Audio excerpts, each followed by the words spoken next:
Durrësi që ka një pasuri të jashtëzakonshme pasaj për këtë që quhet tradita e dëshmitë, historia krishtere, jo vetëm për shekullin e parë e erës sonë, po edhe në shekullin e 2, 3, 4, sidomos në shekullin e 4 fillojnë edhe shfaqet në këtë qytet që është periudha krishtere, mas sidomos editit të Theodosit të Madh të perandorit romak. Njohja e historisë së krishtërimit të Durrësit është shumë e rëndësishme për historinë jo vetëm të kishës, jo vetëm për të krishterët, por për mbar historinë e kombit tonë. Sepse historia e kombit tonë është e lidhur ngushtësisht edhe me historinë e komunitetit të krishterë në këtë qytet të lashtë, në këtë qytet historik, në këtë qytet me monumente të jashtëzakonshme për historinë në vazhdimsi.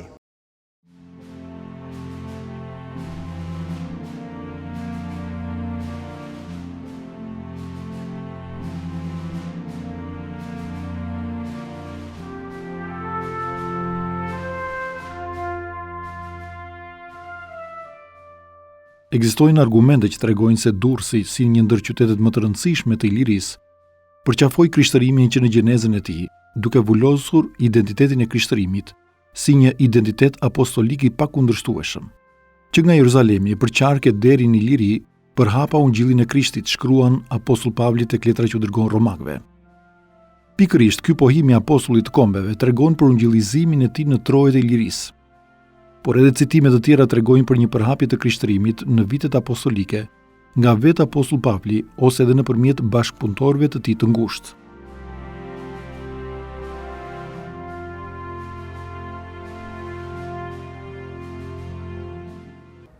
Nga të dhënat që kemi në lidhje me prezencën e krishtërimit në Durrës, na ndihmon shumë së pari vetë shkrimi i shenjtë dhe konkretisht apostull Pavli në letrat e tij, si një apostull i kombeve, është ai i cili që na flet dhe na sjell vetë termin Iliri, duke predikuar rreth e qark pra Ilirisë. Këtë ai vetë dëshmon në letrën drejtuar romakëve në kapitullin 15, vargu 19.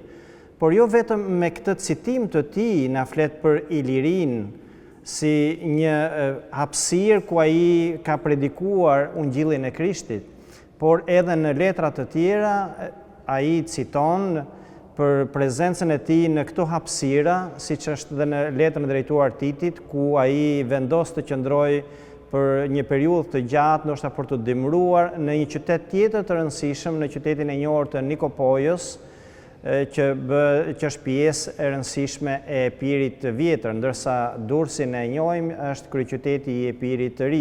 Edhe historia e krishtërimit të Durrës është shumë e hershme. Shën Pali kur kalon Durrës, shumë interesant ky fakti, thot banorëve të qytetit, ju duhet respektoni Cezarin. Dhe deri vonë ishte interpretuar Cezarin në Romës, dhe në fakt në vitin 50 kur kaloi Shën Pali, peshkopi i Durrësit quhej Cezar.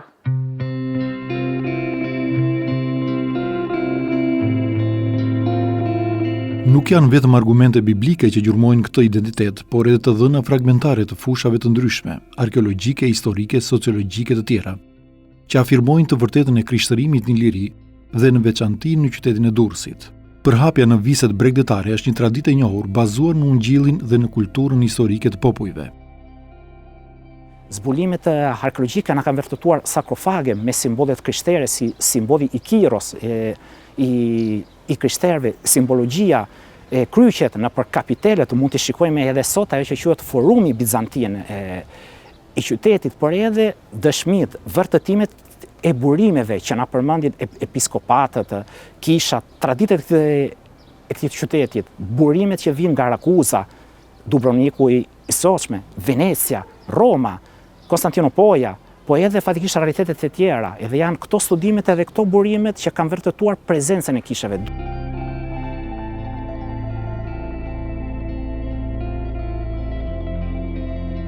Hershmërinë e krishtërimit e provojnë edhe toponimet, emra vendesh apo edhe emërtime që lidhen me shenjtorët e hershëm, persekutimin e tyre të tjerë.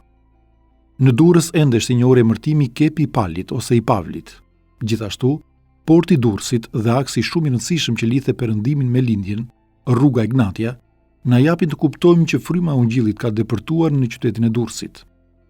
Krahas pohimit të përhapjes së Ungjillit mes përshkrimit gjeografik që përmend apostulli Pavli, aksi rrugor i njohur është një mundësi e shkëlqyer për ungjillizimin e qyteteve, sepse ai vetë do të dëshmonte me martirizimin e tij në kryeqytetin e perandorisë në Rom.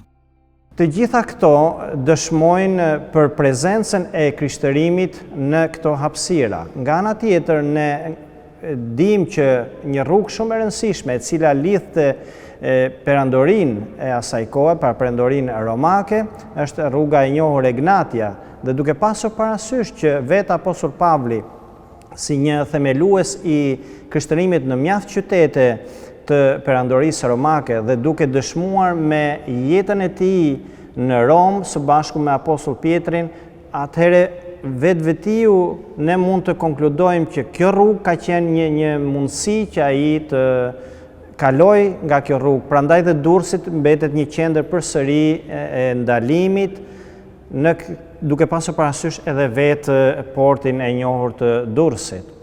Këtu fillonte rruga Egnatia. Qyteti tjetër e rëndësishëm që vazhdonte rruga Egnatia ishte Thessalonik ose Saloniku Sosme, Konstantinopoli. Durrësi ishte edhe porti, hyrja drejt Konstantinopolit, ajo që lidhte faktikisht lindjen me Perëndimin. Këto dy pjesët e perandorisë, ka qenë një nga epiqendrat më të rëndësishëm, edhe vërtetimet krishtere e përmendin që deri vitin 1501, po edhe më tej, deri vitin 1600, me delegatët që kanë ardhur, me përfaqësuesit, kjo zonë ka patur një pasuri të jashtëzakonshme krishtere. Dëshmitë arkeologjike, zbulimet kanë vërtetuar që ky qytet ka një pasuri të jashtëzakonshme. Edhe ndodhet poshtë nesh, poshtë shtëpive, nëpër qendrat, nëpër rrugat e qytetit, nëpër toponominë, nëpër hyrjet. Ura e Hedajanit që ne sot ka kalojmë nëpërmjet autostradës ka patur një kishë. Ka patur një kishë pranë urës Dalanit, ishtë zona e Knetës, ka patur kishat të ndryshme me fatikisht toponim. Bishti Pallës, simbas traditës i lidhur me Shën Pavlin, ka patur zona edhe kisha, zona e sot që ne themi të Surrilave, po edhe rruga që të shon drejt Porto fatikisht romane.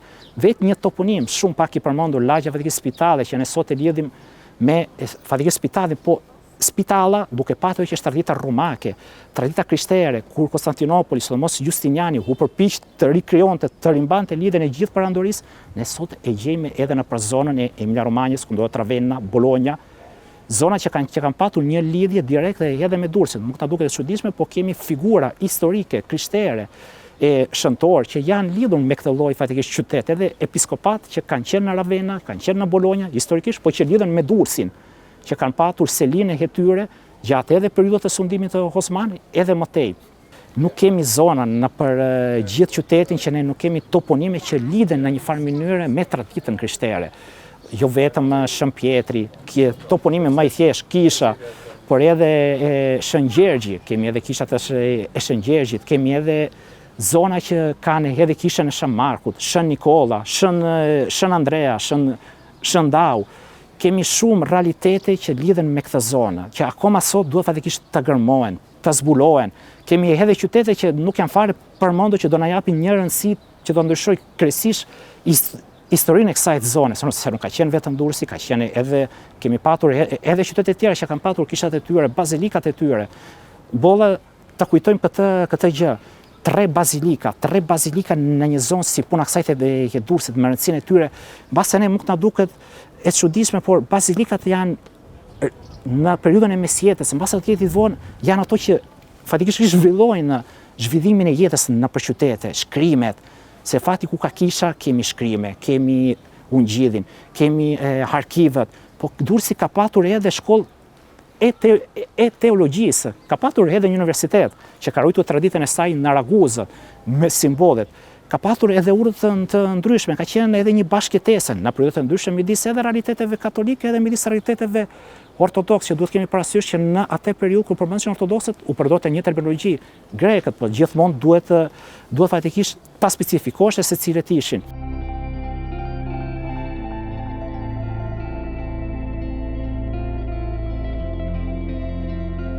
Një nga qendrat e vjetra të përhapjes së krishtërimit të Durrësi do të shndërrojnë antikitetin e vonë në një qytet tipik kristiano-bizantin dhe qendër mitropolie në territorin e të cilit do të ndërtoheshin një sër kishash e bazilikash. Të pajisura me mozaik dhe plastik të pasur dekorative në këto faltore, do të zhvilloheshin edhe përnderimet e para të shenjtorëve, ku mund të përmendim atë të anargjendëve Kozma e Damian, të Shën Stefanit, Shën Irinit, Shën Sofijes e të tjerë. Të tilla ishin edhe kishat dhe bazilikat e shekullit të 4 dhe të 6, të zbuluara në amfiteatrin e qytetit, në Arapaj, në Gjuriçaj e të tjerë. Ndërkohë që rënojat e kishës së anargjendëve Kozma e Damian, e cila sipas burimeve historike u ndërtua nga perandori bizantin Anastas I Parë, vitet 491-518 ka mbetur e pa identifikuar. Midis tyre mund të veçohet bazilika paleokristiane në fshatin Gjuriçaj, në veri të Durrësit, pranë bregut të majtë të lumit Ishëm. Bazilika paleokristiane në Gjuriçaj me bazilikën e Shën Mëhillit në Arapaj, si edhe parakliset që gjenden në amfiteatrin e Durrësit, përbëjnë dëshmi të më të rëndësishme të ndërtimeve paleokristiane dhe mesjetare të kishave në zonën e Durrësit.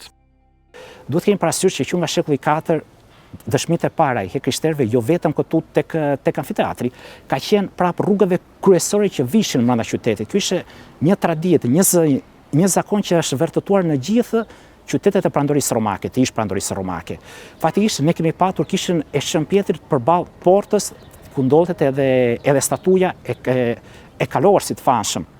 Por kemi patur edhe katedralen. Bie është një dokument i rëndësishëm, derisa këtë dëshmi e kemi deri vitin 1600, kur do vi një përfaqësues I krishterëve i dërguar nga Vatikani në atë kohë për të kuptuar si ishte situata mbas rënies së qytetit mbas vitit 1501 në këtë zonë kaq shumë e rëndësishme. Kemi patur një katedrale, sot fatikisht I zbuluar pranë bulevardit kryesor që po shon drejt fatikisht bashkisë, një katedrale e cila nga gërmimet e shpëtimit, nga gërmimet rasishtë, janë pa shenjat e saj, apsidat, një katedrale kaq e madhe që edhe vetë dëshmitë që kemi, e përmendi si katedralja e Shën Astit edhe Shën Izaurit, e cila ka qenë kaq e madhe për kohën, po flasim për mesjetën, që ishte e ngjashme me Shën Pjetrin e asaj kohe. Përmendet Shën Pjetri, Shën Marku, Shën Maria, me shumë mundësi ajo që sot është Shën fatikisht Vlashi. Kemi edhe Shën Vlashin, drejt zonës të Kepit Rodonit, që sipas traditës tu do ndodhet trupi I shëntorit të famshëm. Por kemi edhe vetë Kepin fatikisht Rodonin, por kemi edhe disa abatësi. Durrësi ka patur në zonën e saj dëshmitë krishtere nëpërmjet abatësive që kanë qenë edhe pjesë e traditës krishtere, edhe mbas ndarjeve, edhe qoftë katolike, sidomos edhe ortodokse. Ka patur 3 abatësi, Shën Maria, Shën Kodi edhe Shën Bartolomeo. Por ka patur edhe brenda qytet, përveç katedralën e famshme, Shën Gjergjin, kishën e Shën Pjetrit, edhe këtu janë vërtetuar në zbulimet për rastishte, të emergjence. Edhe këtu te zona ku jemi, jo vetëm pranë amfiteatrit, por edhe një gjë e rëndësishme se si janë ruajtur traditat fetare. Edhe pranë afër, sot që është edhe xhamia vjetër, poshtë ruan edhe ato që janë pjesët që mendohen të jenë e një kishe të vjetër. Duhet kemi parasysh se deri në vitin 501 ky qytet ka patur jetë. Bie mendohet që mund të ketë patur mbi 60.000 banor, diçka shumë e madhe edhe fatikisht për kohën, zonat e saj.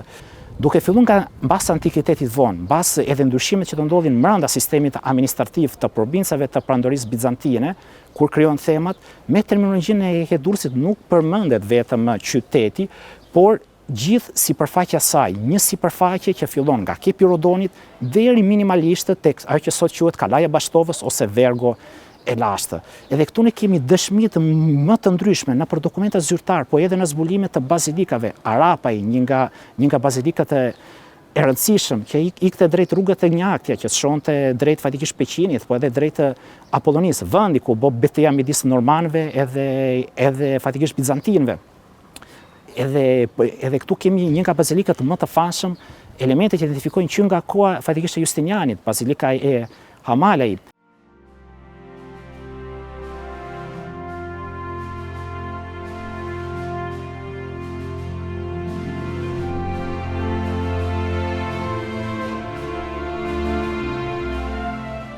Historia ka dokumentuar se rreth vitit 57 pas Krishtit, apo sipas disa studiuesve të tjerë, viti 58 pas Krishtit, ekzistonte komuniteti krishter I qytetit, një kish bashkësi që mishëronte tek shoqëria e atëhershme parimet e lirisë, dashurisë, dinjitetit, solidaritetit, drejtësisë dhe sakrificës, aq të domosdoshme dhe gjithmonë aktuale.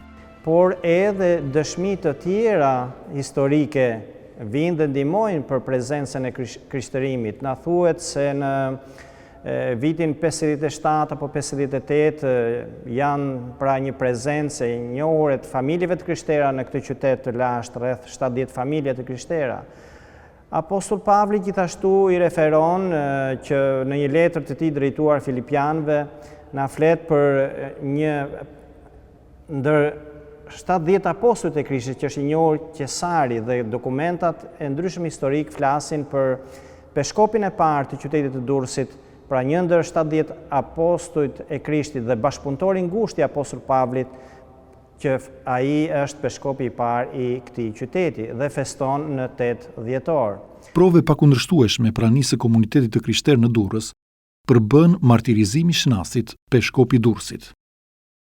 Dhe në vitin 100, peshkopi i Durrësit ishte Asti, dhe në atë kohë ishte ndaluar krishterimi, dhe guvernatori i Trajanit, se perandori i Romës ishte Trajani në atë kohë në Durrës, ka qenë Agrikola, ai e kapi këtë kryepeshkopin, e lyu me mjaltë dhe i lëshoi bletët dhe vdiq në një mënyrë të tmerrshme. Dhe pak ditë mbasi vdiq ai, erdhën të krishterë tjerë nga bregu tjetër i Adriatikut për të nderuar, pa i mori dhe ato dhe i varrosi gjallë. Domethënë, historia e krishtrimit të Durrës është shumë e hershme dhe ka pas disa mendime që kapela bizantine, që është adoptuar në amfiteatër mbas braktisjes së amfiteatrit, mund të jetë dedikuar Shënasit, po s'kemi dokumenta dhe unë jam gjithmonë kundër asaj të interpretimit në mënyrë voluntariste. Duhen thënë aty ku gjendet dokumenta. Po figurë shumë interesante e Durrësit.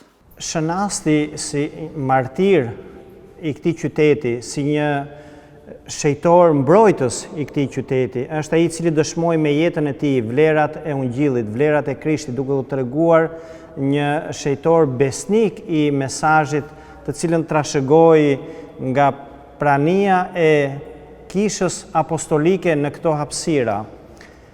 Jeta e tij, pra përmes shumë torturave dhe në fund për t'ia bërë akoma dhe më të dhimbshme, se vendosën që ta kryqëzonin dhe duke lyer dhe me mjalt në mesin e një muaj të nxehtë, si është muaji korrik, ai dha frymën e tij duke qëndruar besnik ndaj Krishtit, ndaj Ungjillit, ndaj vlerave, dhe në mënyrë të veçantë ne dimë që vlerat e krishtërimit janë vlerat të cilët reflektojnë dinjitetin e njerëzit, lirinë dhe sigurisht dashurinë. Pra për shkak të dashurisë ndaj Krishtit, për shkak të lirisë që ofron Krishti, ai u martirizua sipas disa studiuesve me datën 6 korrik që feston, edhe sipas kalendarit tonë feston me 6 korrik dhe për disa të tjerë me 7 korrik.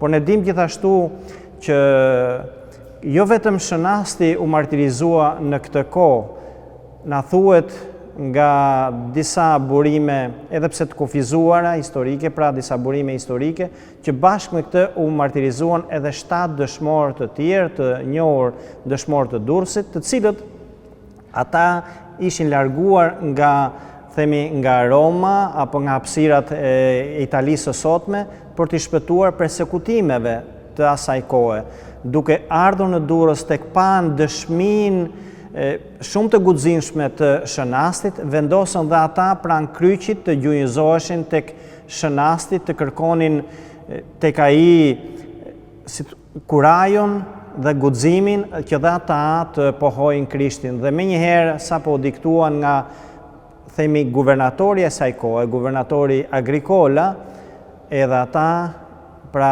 dëshmojnë për Krishtin përmes martirizimit të tyre me anë të mbytyjes. Këto janë disa të dhëna historike të cilat na japin të kuptojmë që historia e krishtërimit në Durrës është një histori e volosur përmes dokumentave të Ungjillit, dokumenta historike, përmes gjakut të martirëve, të dëshmorëve, pra siç është hierarkut, pra peshkopit të parë të qytetit Shënasti, por edhe të martirëve të tjerë këta nga Roma, dhe kemi dhe emrat e tyre që janë të njohur tashmë, që vijnë pra nga Italia, si thash, kemi Perigrinin, kemi Lukianin, kemi Sikin, Papian, Saturninin, Gjermanoin, pra janë rreth 7 emra, 7 dëshmorë, të cilët në Kishën Ortodokse festojmë në datën 7 korrik.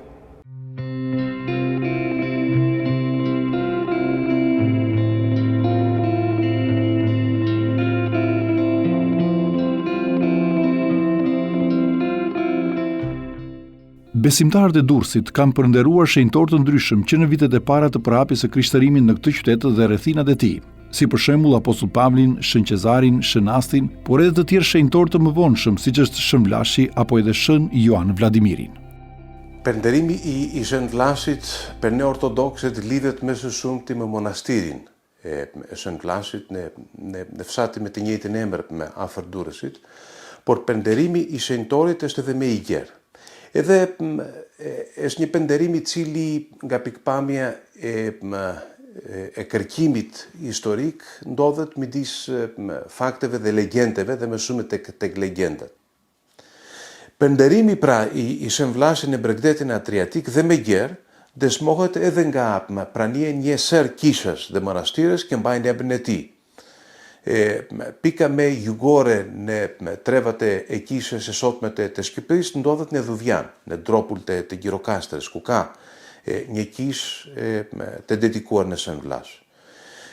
Por përnderimet e tij dëshmohen nga antropologë të hershme edhe tek mali Tomorit, ka edhe kishën e Vlorë, do të thënë kishë e Vlorës, në Shën Vlashi, po edhe në Durrës, dhe përnderimi i tij shkon drejt edhe në Peshkopi, Tiranë, Kruje, Laç, Mirdit dhe Shkodër. Pra vendet të cilët lidheshin me Durrësin, që mund të ishte vendi i origjinës së tij, përmes rrugëve të dytësore tregtare që. Ka një traditë në jetëshkrimi i Shën Joan Vladimirit, dihet tek ne nga dy burime të cilat jo gjithmonë përkojnë. Është një burim i hershme, i shkruar latinisht dhe slavisht në gjuhën e vjetër e slave, por kemi një jetë shkrim të dytë të shkruar në vitin 1690 nga igumeni i asaj kohe të monastirit, që më pas u bë edhe mitropoliti i Durrësit, Kozmas Mavrudhis. Libri u botua në vitin 1690 në Venedik, ndodhet në pa kopje në rajoni, kemi edhe këtu në Shqipëri, një kopje e plotë është tek Biblioteka Kombetare të Shqipërisë këtu. Në jetëshkrimin e tij, edhe në psalmet që përmenden aty, Shën Joan Vladimiri përmendet si shenjtor mbrojtës i Durrësit. Gjë që ka lindur problematika në përstudiuesit të jetëshkrimit e tij, të cilët kanë supozuar, duke gërsetuar të dy jetëshkrimet e tij, përfshi edhe shërbesën e vitin 1690 të botuar në Venedik, kanë supozuar se pas martirizimit e tij në Isulinë e Prespes, ku ka qenë pallati i vjerit e tij, për herë të parë, lipsani i tij mund të ishte transferuar tek monasteri i Ostrosit, që ndodhet sot brenda malit të Zi. Dhe aty, mbase despotet e Epirit, do të thënë kështu Mikhaili i dytë, e mori dhe pruri në Durrës para se të çohej në vendin ku ndodhej sot, deri ndërtuar monastirin nga Karl Topia që. Dhe kjo mund të jetë arsyeja pse në përnderimin e tij ai quhet si shenjtor mbrojtës. Pra, Shën Joan Vladimiri në disa tradita të fund të shekullit të 17 dhe pak më vonë përmendej si shenjtor mbrojtës i Durrësit. Çfarë fakte historike kemi me këtë, do të thënë kështu është shumë e vështirë për ta ditur në këtë pikë, por më ja është edhe një shenjtor tjetër i cili lidhet me jetën shpirtërore të Durrësit. Kujtojmë që burimet historike flasin për një strukturë kishtare mjaft të konsoliduar, të organizuar mbi bazën e provincave administrative të kohës. Kështu Durrësi del si një seli metropolitane, e piri i ri, që në kohën paleokristiane, me peshkopata nën jurisdiksionin e tij, që deri në fund të mijëvjeçarit të parë arrin në numrin 14.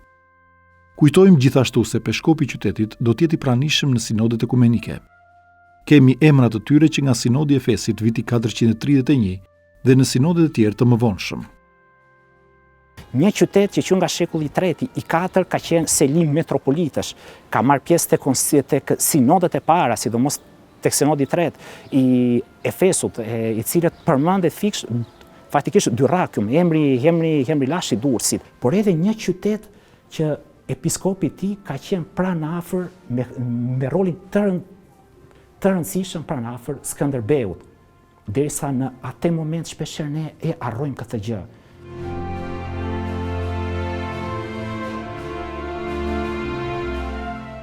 Zhvillimi i qytetit në kohën e Anastasit, perandori i Bizantit, vitet 491-518, me origjinë nga Durrësi, i cili ka lënë gjurmë deri në ditët e sotme, i jep një hovë të ri vetë krishtërimit me krijimin e një qytetit tipik paleokristian bizantin.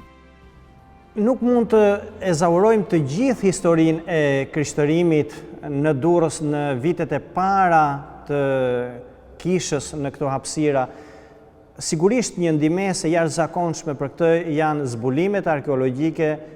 Fushën e historisë e përforcon gjetjet arkeologjike të shumta, të cilat do të na i dëshmojnë arkeologë të ndryshëm, të njohur, të vjetër dhe të rinj, të cilët flasin për toponomi të ndryshme, për kisha, për katedrale në këtë qytet, që vërtetojnë edhe njerë historinë e krishtërimit, historinë e hershme të traditës së krishtere, të virtyteve të krishtera, të një qyteti të madh urban, ashtu siç kemi personalitetet të ndryshme gjithashtu që vërtetojnë nivelin e qytetërimit të këtij qyteti dhe ku rol patjetër të rëndësishëm ka luajtur krishtërimi. Perandor të ndryshëm, siç është perandori i njohur Anastasi me origjinë nga Durrësi, i cili vendos një gur themeli gjithashtu në këtë historinë e qytetit, apo siç është amfiteatri i njohur që ndoshta persona të tjerë do dëshmojnë për prezencën e shumë të krishterëve, për martirët që janë martirizuar në këtë amfiteatër, për kapelën që ndodhet aty, një kishës e vogël, por jo vetëm kishës aty, por edhe prezenca të tjera rreth e qark, të gjitha këto dëshmojnë për praninë e krishtërimit në qytetin e Durrësit. Ky qytet, gjithë këto kisha, gjithë këto faktikisht katedrale na tregojnë edhe një gjë tjetër, vërtetojnë shkrime, studime, figura njerëzore. Ka qenë një qytet që për periudhën krishtere ka patur një jetë të jashtëzakonshme. Edhe ky amfiteatër nuk është vetëm një ndërtesë e madhe për kohën e Romës që vërteton, po ka qenë sidomos një vend fetar që lidhet me kishën edhe me traditën e këtij qytetit që ka një traditë krishtere shekullore deri në kohën e sotshme.